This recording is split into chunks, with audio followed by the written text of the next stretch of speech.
aroq harom. Aroqdan saqlanaylik. Payg'ambar alayhissalatu vassalom aroq borasida naq 10 kishini la'natladilar.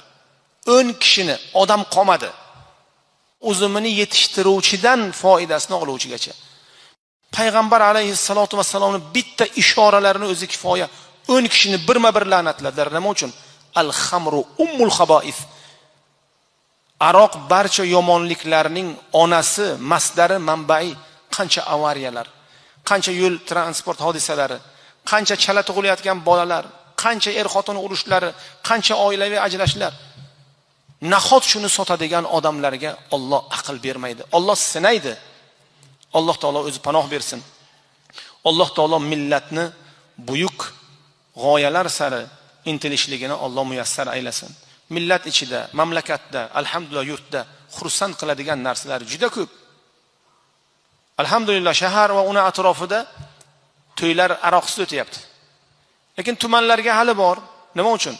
Ma'naviyat, ma'rifat sal yetib borishligi qiyin bo'lyapti. Inshaalloh har birimiz mas'ulmiz. Kullukum ra' va kullukum mas'ulun an ra'iyatihi. Va sallallohu ala khayri xalqihi Muhammadin va alihi va sahbihi va sallam bi rahmatika ya Rabb.